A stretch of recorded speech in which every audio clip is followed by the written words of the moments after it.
Hello guys, welcome to come back my YouTube channel EJ study. तो प्यारे बच्चों, आज के इस वीडियो लेक्चर में हम लोग class 11th maths chapter number 5 को डिस्कस करेंगे, जिसमें कि हम लोग ऑलरेडी 2 लेक्चर इस पर डिस्कस कर चुके हैं। तो आज हम लोग लेक्चर नंबर 3 डिस्कस करने जा रहे हैं। थोड़ा देर के लिए हम लोग पिछले लेक्चर को रिकॉल करते हैं कि पिछले लेक्चर में सबसे पहला लेक्चर में हम लोगों ने इसका इंट्रोडक्शन को देखे थे।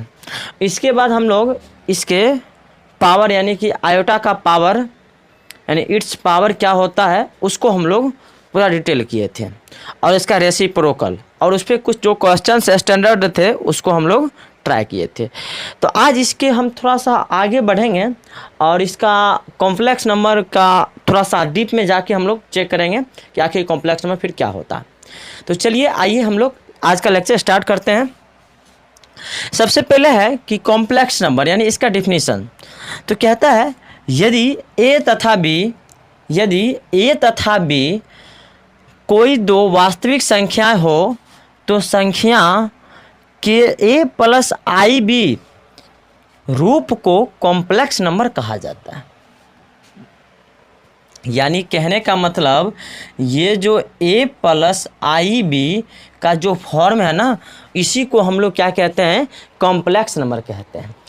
कॉम्प्लेक्स नंबर को जेड या डब्ल्यू से सूचित किया जाता है। यानी जो अपना कॉम्प्लेक्स नंबर सम्मिश्र संख्या होती है उसे हम लोग जेड या डब्ल्यू से सूचित करते हैं।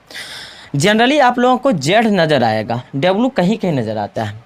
इसके बाद कहा जाता है कि जेड बराबर जो ए प्लस आई बी है, जैसे ये कॉम्प्लेक्स नंबर था इसको जेड से सूचित करते हैं, इसका मतलब जेड बराबर ए प्लस आई बी।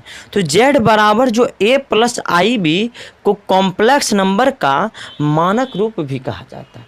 जेड बराबर ए प्लस आई बी को कॉम्प्लेक्स नंबर का मानक रूप भी कहा जाता है। जैसे मान लीजिए कि अगर अपने पास कोई संख्या हो कि जेड बराबर 3 + i5, इसका मतलब ये जो है ना जेड यानी कि कॉम्प्लेक्स नंबर का ये मानक रूप लिखा गया है। जहाँ पर ए जो होता है ना, ये ए यानी कहने का मतलब ये वाला पार्ट ये होता है जेड का वास्तविक भाग, यानी इसका वास्तविक भाग होता है, यानी कॉम्प्लेक्स नंबर का वास्तविक भाग। और इसे हम लोग आर ई जेड से सूचित करते हैं, कैपिटल आर स्मॉल ई और ब्रैकेट के अंदर जेड से सूचित करते हैं। और ये जो बी होता है, कहने का मतलब ये बी, तो ये बी जेड का काल्पनिक भाग कहलाता है, और इसे हम लोग आई एम जेड से यानी ये आई एम जेड से सूचित करते हैं। जैसे मान लीजिए अपने पास एक है कि जेड बराबर 4 - 3i, 4 - 3i, तो इसका कॉम्प्लेक्स, ये कॉम्प्लेक्स नंबर है तो इसका रियल पार्ट यानी कहने का मतलब है ये जो आर ई जेड यानी कि वास्तविक भाग क्या है, इसका वास्तविक भाग क्या है, तो 4 को हम लोग कहते हैं वास्तविक भाग, और आई एम जेड यानी इमेजनरी पार्ट, तो वो इसका हो गया ये -3, तो ये -3 इसका इमेजनरी पार्ट और वो इसका काल्पनिक। तो यानी जैसे कि मान लिया अगर जेड बराबर ए प्लस आई बी है तो ये अपना हो गया रियल पार्ट, और ये जो है ये बन गया अपना इमेजनरी पार्ट। चलिए, तो यहाँ तक हम लोग अच्छे तरीक़ा से इसको समझ चुके हैं। फिर आगे चलते हैं। कहता है कि शुद्ध वास्तविक का कॉम्प्लेक्स नंबर यानी शुद्ध वास्तविक सम्मिश्र संख्या, और इसके बाद अगला आता है कि शुद्ध काल्पनिक सम्मिश्र संख्या। तो ये 2 टर्म क्या होती है, तो इस 2 टर्म को हम लोग समझते हैं। कहता है कि यदि कॉम्प्लेक्स नंबर यानी सम्मिश्र संख्या जेड का, यदि कॉम्प्लेक्स नंबर सम्मिश्र संख्या जेड का काल्पनिक भाग शून्य हो तो, काल्पनिक भाग शून्य हो तो, जैसे कि मान लीजिए अगर अपने पास जेड बराबर ए प्लस आई बी लिखा हुआ है तो हम लोग जानते हैं कि काल्पनिक भाग ये होता है। तो अगर वो बी का मान शून्य हो जाए, बी का मान शून्य हो जाए तो वो अपना क्या कहलाता है कि प्योरली रियल कॉम्प्लेक्स नंबर यानी कि शुद्ध वास्तविक सम्मिश्र संख्या कहलाता है। जैसे अर्थात कि यहाँ पर जो है ना कि अगर कोई बता दे कि ये दिया गया सम्मिश्र संख्या शुद्ध वास्तविक है, इसका मतलब उसका जो इमेजिनरी पार्ट होगा ना वो 0 होगा। जैसे कि यहाँ पर हमको दिया है कि z बराबर 4, इसका मतलब यहाँ पर जो इमेजिनरी पार्ट है वो क्या है, इसका शून्य है, तो यहाँ पर हो जाएगा इमेजिनरी पार्ट यानी शून्य। अब अगर इसका हम लोग मानक रूप लिखना चाहें, इसका अगर मानक रूप लिखना चाहें तो हम लोग देखे थे कि मानक रूप जो होता है ना वो z बराबर a प्लस आई बी के रूप में होता है, z बराबर a प्लस आई बी के रूप में। लेकिन यहाँ पर क्या लिखा हुआ है कि z बराबर सिंपल 4, इसका मतलब वो जो काल्पनिक भाग जो छूटा हुआ उसको भी हम लोग लिखना होगा। तो जब अगर सिर्फ काल्पनिक भाग छूटा हो तो वहाँ पर हम लोग 0 इंटू आई करके लिख देते हैं। तो यहाँ पर क्या करेंगे, 4 में 0 इंटू आई क्या करेंगे, इसमें ऐड कर देंगे और ये क्या हो गया, ये 4 का यानी z बराबर 4 का ये मानक रूप हो गया। दूसरा अपने पास दिया हुआ है कि z बराबर -9, z बराबर -9, तो इसमें भी देखिए ये शुद्ध वास्तविक का है, तो इसका मतलब यहाँ भी इमेजिनरी पार्ट जो है ना वो क्या है कि 0 है। इसका मतलब है कि इसमें इमेजिनरी पार्ट हमको ऐड करना पड़ेगा तब जाके ये z अपने मानक रूप में आएगा। तो इसका मतलब हम यहाँ पर क्या किए कि 0 इंटू आई ऐड कर दिए और ये इसका क्या हो गया, इमेजिनरी पार्ट हो गया। चलिए यहाँ तक हम लोग आशा करते हैं कि बढ़िया से आप लोग समझ गए होंगे। अगला पॉइंट है कि शुद्ध काल्पनिक संख्या, शुद्ध काल्पनिक सम्मिश्र संख्या यानी प्योरली इमेजिनरी कॉम्प्लेक्स नंबर।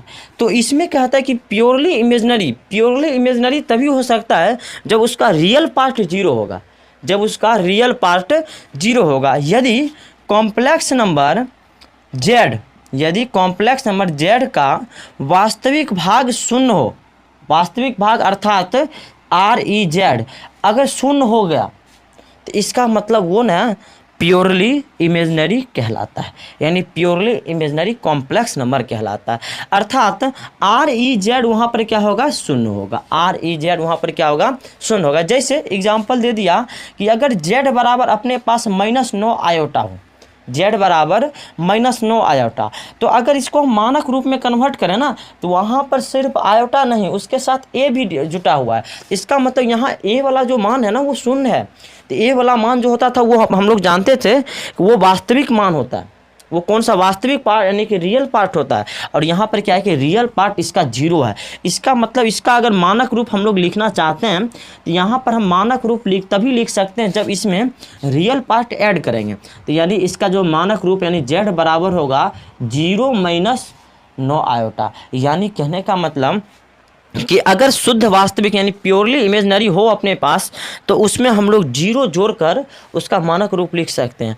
और अगर अपने पास प्योरली रियल नंबर हो यानी रियल कॉम्प्लेक्स नंबर हो तो वहाँ पर 0 इंटू आयोटा ऐड करके उसका कॉम्प्लेक्स यानी मानक रूप हम लोग लिख सकते हैं। चलिए इसके बाद एक नोट है कि कॉम्प्लेक्स नंबर के सेट्स यानी कॉम्प्लेक्स नंबर के समुच्च को हम लोग C से सूचित करते हैं। ये C कॉम्प्लेक्स नंबर के सेट को यानी समुच्च को हम लोग C से सूचित करते हैं।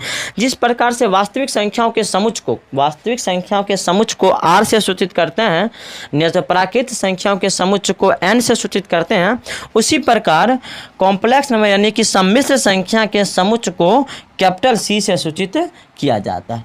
इसके बाद हम लोग जब आगे चलते हैं तो अगला पॉइंट अपना लोग का है कि शून्य सम्मिश्र संख्या। अगला पॉइंट है अपना शून्य सम्मिश्र संख्या यानी 0 कॉम्प्लेक्स नंबर। अब 0 कॉम्प्लेक्स नंबर का क्या कहानी है कि यानी कि वो कॉम्प्लेक्स नंबर जिसमें रियल पार्ट और इमेजिनरी पार्ट दोनों शून्य हो। तो देख लेते हैं हम लोग इसका डिफिनेशन क्या कहता है। यदि REZ यानी कहने का मतलब रियल पार्ट यानी कि वास्तविक भाग और IMZ मतलब काल्पनिक भाग दोनों शून्य हो तो वह 0 कॉम्प्लेक्स नंबर कहलाता है। जैसा इसका मानक रूप होता है, मानक रूप देखिए ये REZ और ये IMZ, कहने का मतलब ये A का मान और ये B का मान। तो यहाँ पर A बराबर भी 0 और B बराबर भी 0। A को हम लोग REZ यानी कि वास्तविक मान कहते थे, यानी वास्तविक भाग, और बी को क्या कहते थे, काल्पनिक भाग। इसका मतलब ये दोनों टर्म इसका क्या हो गया, शून्य हो गया। अब इसके बाद हम लोग ये 2-3 पॉइंट था जो कि आसानी से हम लोग समझ चुके हैं। अगला आता है कि इक्वलिटी ऑफ कॉम्प्लेक्स नंबर, मतलब कि दो कॉम्प्लेक्स नंबर आपस में समान कब होंगे। तो उसके लिए कहानी है कि दो सम्मिश्र संख्याएं Z1 तथा Z2 समान है यदि Z1 तथा Z2 का वास्तविक भाग एवं काल्पनिक भाग दोनों समान हो। अर्थात क्या कहा कि जैसे कि मान लीजिए अपने पास Z1 और Z2 को दिया हुआ है, ठीक है, तो उसमें कहीं ना कहीं मान लीजिए अगर Z1 दिया तो जैसे कि मान लीजिए A प्लस IB के फॉर्म में देगा, और Z2 मान लीजिए C प्लस ID के फॉर्म में दिया। तो इसका कहने का मतलब क्या है कि ये Z1 का रियल पार्ट और ये Z2 का रियल पार्ट, इसका मतलब रियल पार्ट और रियल पार्ट आपस में बराबर हो और इमेजनरी पार्ट और इमेजनरी पार्ट आपस में बराबर हो। इसका मतलब है कि Z1 और Z2 आपस में क्या है, बराबर है। याद ध्यान देना कि अगर Z1 और Z2 आपस में बराबर हो तो इसका मतलब इसका उल्टा भी होगा कि इसका रियल पार्ट के बराबर होगा और इमेजनरी पार्ट के बराबर होगा। वही चीज़ यहाँ पर बोला है कि Z1 अगर Z2 के बराबर है इसका मतलब इसका रियल पार्ट बराबर होगा Z1 और Z2 का, और इमेजनरी पार्ट भी Z1 और Z2 का आपस में बराबर होगा। इसी बेस्ट पर एगो क्वेश्चन दिया गया है, यदि 5 प्लस आई वाई यानी आयोटा वाई बराबर x प्लस 4 आयोटा हो तो x तथा y का मान ज्ञात करें। x तथा y का मान ज्ञात करें। चलिए इसका हम लोग आसानी से हल करते हैं। देखिए 5, देखिए तो यहाँ पर ये Z1 का मान ये हो गया, वैसे दोनों बराबर दिया हुआ तो इसका मतलब इसका जो इमेजनरी पार्ट होगा यानी 5 प्लस आयोटा बराबर x प्लस 4 आयोटा, इसका मतलब इसका रियल और इसका रियल आपस में बराबर, यानी 5 x के बराबर और इसका इमेजनरी और इसका इमेजनरी आपस में बराबर, यानी y किसके बराबर, 4 के बराबर। तो यहाँ से हम लिख सकते हैं कि x बराबर 5 और y बराबर 4। एक शब्द में इसका आंसर आ गया। अगर इस टाइप का कितना भी बड़ा क्वेश्चन देना तो हम लोग आसानी से सॉल्व कर सकते हैं। ये था आज का क्लास जो कि हम लोग बहुत बढ़िया तरीक़ा से समझ चुके हैं। फिर आगे एक अपना पास क्वेश्चन दिया गया। सबसे पहले हम लोग एक बार आप लोग इसका स्क्रीनशॉट ले लीजिए बढ़िया से, या फिर कॉपी पर नोट कर रहे हैं तो कॉपी पर नोट कर लीजिए ताकि बहुत अच्छा से आप लोग फिर रिवीजन करते वक्त समझ सकें। फिर आगे हम लोग जब बढ़ते हैं तो इसको ना बढ़िया से, फिर अगला पॉइंट जो आता है अपना एक example,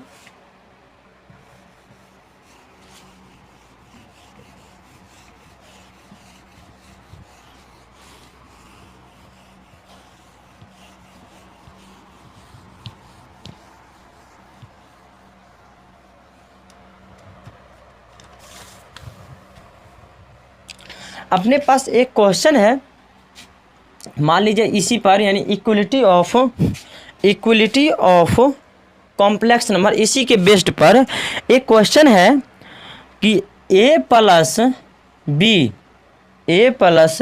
B minus iota into 3a plus 2b ये बराबर है 5 प्लस 2 आयोटा, 5 प्लस 2 आयोटा।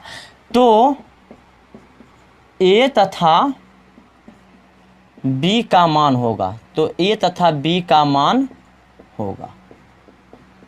अब चलिए इसको हम लोग अच्छे से समझते हैं, यानी सॉल्व करते हैं। तो यहाँ से हम जानते थे हम लोग कि जो रियल पार्ट और इमेजनरी पार्ट है वो दोनों का आपस में बराबर होगा। तो यहाँ से सबसे पहले अगर हम लिखना चाहें तो a plus b minus 3a plus 2b और i बराबर 5 प्लस 2i। तो देखिए इसका जो ये पहला जो Z1 है ना, तो Z1 का जो रियल पार्ट है वो क्या है कि a प्लस बी, और Z2 का रियल पार्ट है वो 5 है। इसका मतलब ReZ1 बराबर होगा ReZ2। तो यहाँ से ReZ1 यानी a प्लस बी बराबर है किसके, 5 का, यानी समीकरण इसको हम लोग 1 मान लेते हैं। फिर अगला जब जानते हैं कि इमेजनरी पार्ट और इमेजनरी पार्ट में चलेंगे तो हम जानते थे कि इसका जो मानक रूप होता है ना वो प्लस में होता है। मानक रूप किस में होता है, प्लस में होता है। तो यहाँ पर है कि माइनस, इसका मतलब माइनस इसके साथ चला जाएगा। तो यहाँ से क्या हो जाएगा कि ImZ1 बराबर होगा ImZ2 के।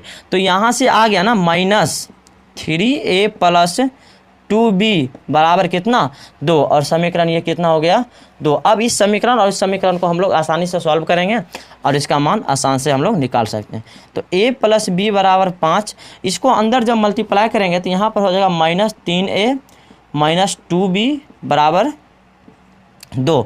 यहाँ से हम जानते हैं कि समीकरण अगर इसको सॉल्व करना चाहते हैं ना, ठीक है, तो इसको सॉल्व करने के लिए यहाँ पर कहीं ना कहीं हमको 3 से गुना करना पड़ेगा समीकरण 1 में। तो समीकरण 1 में हम लोग 3 से गुना करते हैं, तो समीकरण 1 गुना 3 और प्लस क्या करते हैं कि 2 से, यानी समीकरण 2 को जोड़ देते हैं। तो यहाँ से हो जाएगा 3a प्लस 3b बराबर 15 और यहाँ -3a माइनस 2b बराबर 2। यहाँ से जब जोड़ेंगे दोनों को, यानी कि दोनों समीकरण, तो ये और ये कट जाएगा आपस में, और ये जब जोड़ेंगे तो b बराबर यहाँ पर हो जाएगा, यानी कि 3b में से 2b घट रहा है, 3b में से 2b घट रहा है, तो इसका मतलब 15 में प्लस 2 यानी कितना, तो 17 हो गया। तो b का मान जो है ना आपस में 17 हो गया। अब यहाँ से b का मान किसी समीकरण में पुट करते हैं तो a का मान देखते हैं। तो a प्लस b बराबर 5, तो यहाँ से अगर हम a प्लस 17 बराबर 5, तो यहाँ से आ जाएगा a बराबर 17 उधर जाएगा तो 5 माइनस 17, तो यहाँ से a का जो मान है वो आ गया -12। इसका मतलब a और b का मान हम लोग आसानी से निकाल लिए। तो a का मान कितना आया, a बराबर -12 और b बराबर कितना आया 17, और ये अपना फाइनल आंसर हो गया।